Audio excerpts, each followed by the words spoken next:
All right.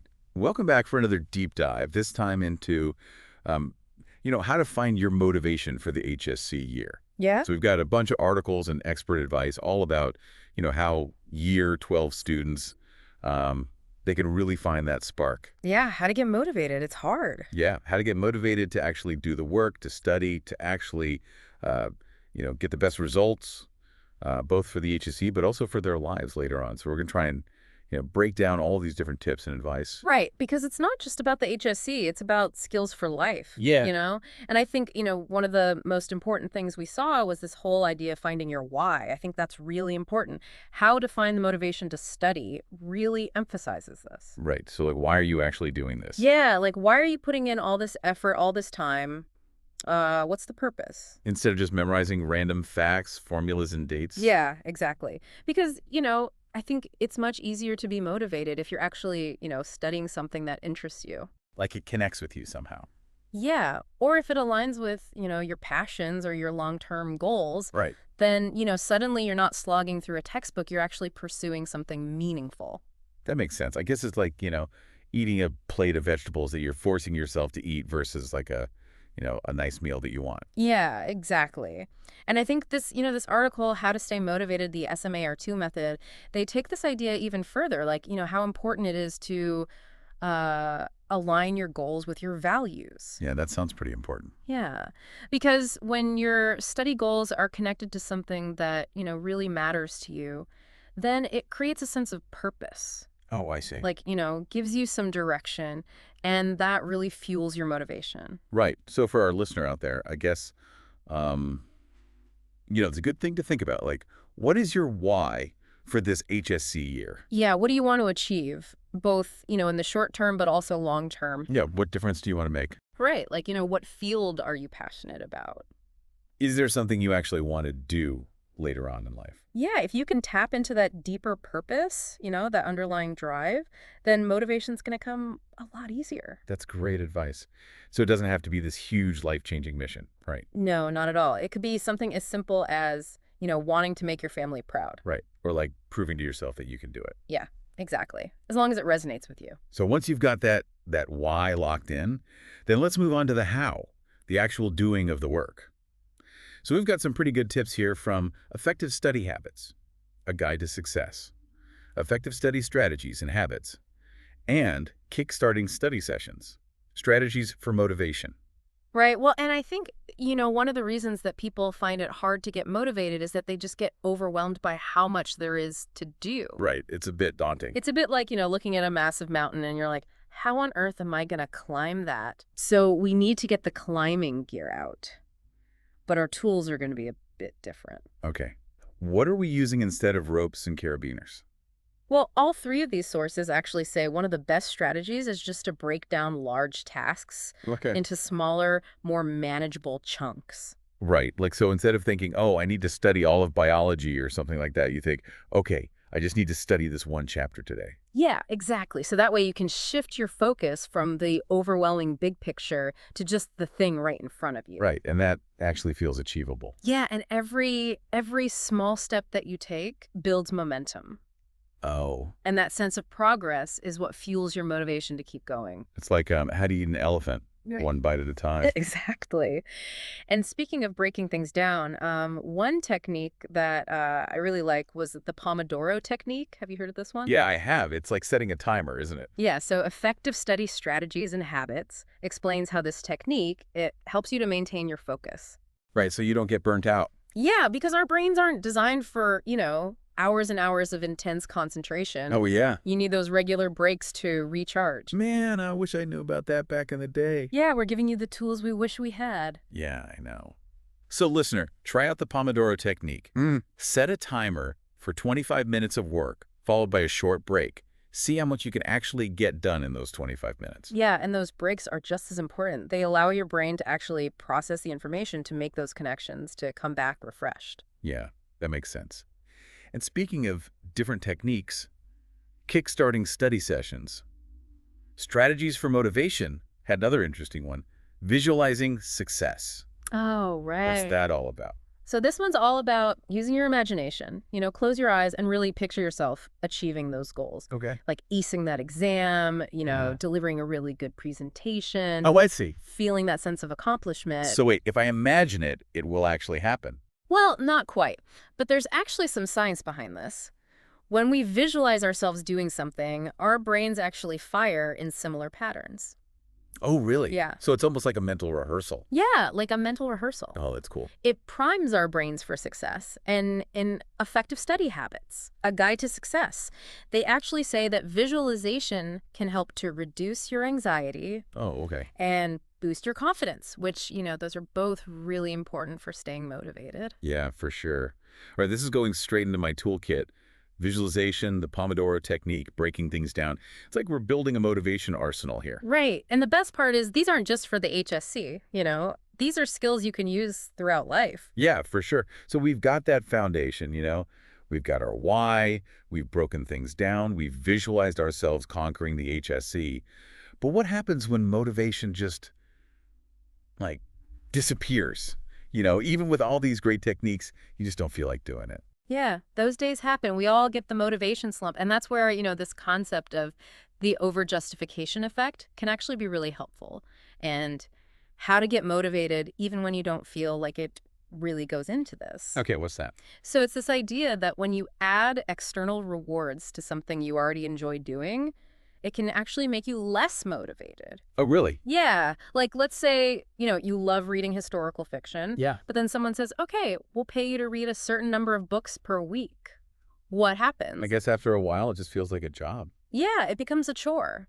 And the same thing can happen with studying. If you're already passionate about a subject, if you're constantly rewarding yourself with external things, it can actually make you enjoy it less. Okay, so then when is it good to use rewards? So the nuance here is that for the tasks that you just find tedious, the ones you don't enjoy. Like subjects you hate. Yeah, for those, external rewards can actually be a great motivator. So let's say, you're dreading a chemistry chapter. Promise yourself a movie night after you finish it. Or, if you're really struggling to get through those math problems, treat yourself to a coffee break after every set that you do. Right. So it's like using them strategically. Exactly. So, listener, don't be afraid to be creative with your rewards. It could be a dance break, a walk in the park, watching a funny cat video. Yeah, whatever works. Whatever motivates you. So it's not about relying on those external things for everything, but strategically using them when you really need them. Yeah, exactly. Just to make those tough tasks a bit more palatable. Okay, that makes sense. So we've talked about finding your why, breaking tasks down, visualizing success, even tricking yourself with rewards sometimes. But there's one more piece of the motivation puzzle, I think, and that's this idea of locus of control. Yes. And how to stay motivated, the locus rule, really illustrates this well. It's about where you believe control lies. Okay, so do you believe that you're in control of what happens in your life, or do you believe that things just happen to you? Exactly.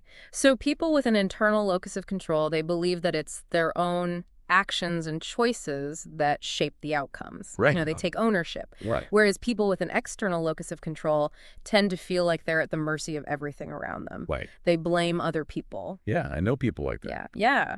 So people with an internal locus of control, the research shows they tend to be more motivated, they're more resilient, they're better at bouncing back. Right. Because they believe they have the power to change things. And how to stay motivated, the locus rule, they have this great anecdote about salespeople. Oh, yeah. Tell me about this. So the salespeople that blamed external factors, things like the weather or, what neighborhood they were in, they were the ones who gave up easily. But the ones who took ownership of their approach, who believed they could improve their sales pitch, their persistence, they were the ones who actually ended up being successful. That makes sense. So even when things get really tough, you're not just a passenger. Exactly. You can actually influence things. Mm. And that's got to be a crucial mindset for the HSC, but also just for life, right? Yeah, exactly. And it brings us to another really important point, which is the importance of recognizing and celebrating small wins. Okay. Both how to stay motivated and 10 ways to motivate yourself when you're struggling at work talk about this. It's not just about, the big achievements. It's about acknowledging those tiny little steps you take each day. Yeah, that makes sense. So every paragraph you write, every problem you solve, every concept that clicks. That's like giving yourself a little pat on the back. Exactly. And those small wins, they create this positive feedback loop. It releases dopamine, which is the pleasure and reward neurotransmitter. So that fuels you to keep going. Oh, okay. So, listener, don't underestimate the power of, celebrating those tiny little victories. It could be finishing a chapter, understanding a concept, sticking to your study schedule. Yeah. Acknowledge those wins, no matter how small, They all add up. and let that propel you forward. All right. So, we've covered a lot of ground. We've talked about finding your why, breaking tasks down, visualizing success, and even the importance of celebrating the small wins. But before we jump into how all of this can actually help you in life after the HSC, let's just take a moment to recap. Yeah, it's good to pause. We've covered a lot. Let it all sink in. Let it sink in. Okay, so we've been talking about finding your why, right? And Yeah. then breaking down all those big tasks into things that you can actually manage. And we've even touched on using things like, visualizing success, even strategic rewards Yeah, to help boost your motivation. And one of the really key things is remembering that you have the power to control the outcomes, that internal locus of control. right. And celebrating even those little wins. Yes, exactly.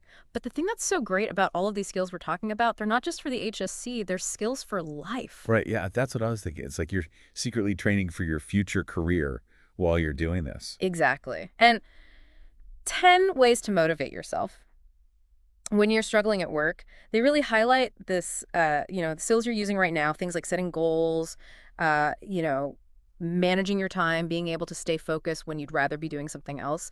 These are literally the exact same skills that employers are looking for no matter what field you're going into. Right. And I wish somebody had told me that back in year 12. It would have made all that, all those late nights, stressing out about assessments Truly. seem a lot more worthwhile if I knew I was actually training for my future. Yeah. So think about it. Every time you push yourself to study, even when you really want to be doing something else like, watching Netflix or, hanging out with friends or whatever, you're actually strengthening your self-discipline. Yeah, big time. And every time you take this complex assignment, right, and break it down, you're actually honing your organizational skills. Right. And every time you overcome a challenge, maybe you have a setback and you bounce back from it. Yeah. You're building resilience. And these are the qualities that really set apart the people who just, they dream about doing things versus the ones who actually get it done. Yeah, for sure. And speaking of achieving, how to stay motivated, the SMART method, they have this really inspiring story about Vincent van Gogh. Oh, yeah. He was so passionate about his art. He put everything into it, but when he was alive, he sold hardly any paintings. That's so sad. I know. But like it's such a classic example of someone who is just so driven by his passion, by his why, Exactly. even when, the world didn't get it. Didn't recognize it. Yeah. Yeah, he was ahead of his time. And it makes me think of, every HSC student has to face the exams. Oh, yeah, the Yeah. dreaded exams. Like you study for weeks, you think you're prepared, and then you get into that exam hall. And it's like, your mind just goes blank. Oh, yeah, a total high pressure. But imagine trying to channel a little bit of that Van Gogh spirit. Right. Remember, he didn't give up, even with all of that rejection. That's true. So even if you get those pre-exam jitters or you come across a question and you can't remember the answer, just take a deep breath. Remind yourself, okay, I've put in the work, I've got this. Yeah, And even if I don't get the mark that I wanted, it's not the end of the world. It's an opportunity to learn. it's all about resilience, bouncing back. Yeah. And that is something that will help you beyond the HSC. Right. And think of any successful person, Yeah. they've all faced challenges and failures. Sheer moments of self-doubt. Yeah. Yeah. But they pick themselves back up, They learn from their mistakes. They learn from their mistakes and they keep going. It's not about, just that little setback. Yeah. It's about the big picture, Exactly. the whole journey. The whole journey. And that journey, even with all the, the good times and the bad times, it's what shapes you as a person. Right. It builds your character. It prepares you Right. for all the challenges and opportunities that are ahead. So it's like you're investing in your future self. Exactly. Exactly. Okay.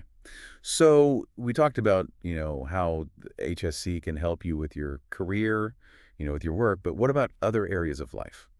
Well, think about relationships. Yeah. Whether that's with friends, family, partners, romantic partners, communication is key in any relationship.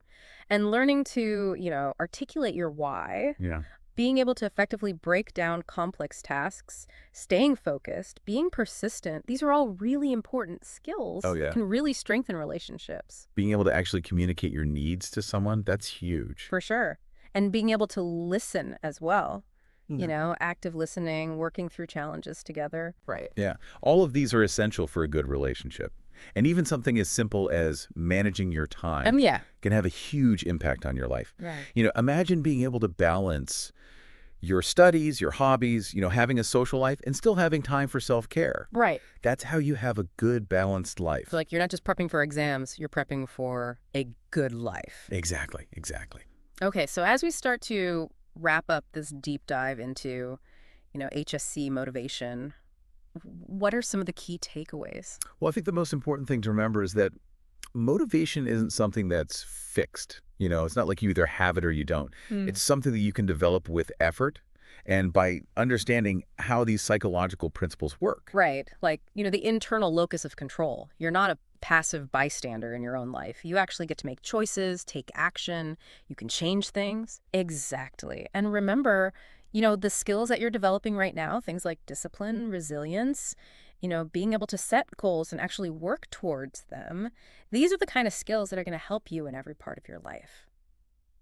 So don't think of the HSC as just this hurdle you have to jump over to get to the next thing. Yeah. But think of it as a way to actually grow and learn. Yeah. And, as you go through this year, there are going to be times when your motivation is really high and you feel like you can take on the world. Yeah. And there are going to be other times when you just want to hit the snooze button and forget about the whole thing. Oh, yeah. And that's normal. Totally normal. But the most important thing is that you have a bunch of different strategies in place so you can actually, get back on track. Yeah. When motivation dips, revisit your why, break down the tasks, celebrate those wins. Right. And most importantly, be kind to yourself.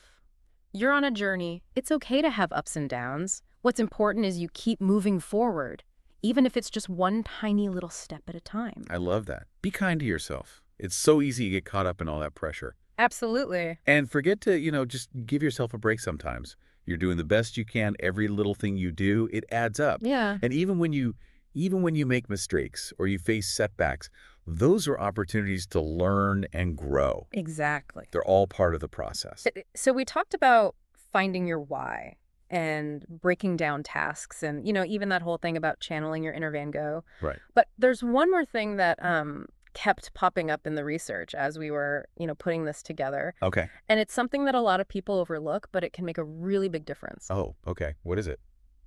It's your environment, like the actual physical space you're in when you study. Okay, so we're talking about more than just, like, having a tidy desk. Right. It's not just about decluttering. Both effective study habits and effective study strategies talked about this a lot. It's about making a study space that's not just organized, but actually makes you feel good. Like you enjoy being there. So it should be, like, inviting. Yeah. Think about it. Like, haven't you ever noticed how some places just make you feel more energized and focused? Oh, yeah, definitely. Like maybe it's a coffee shop or something with the smell of coffee or, a library with that quiet atmosphere. Oh, yeah, I love studying in libraries. Right. And the same thing goes for your study space at home. Experiment with different things.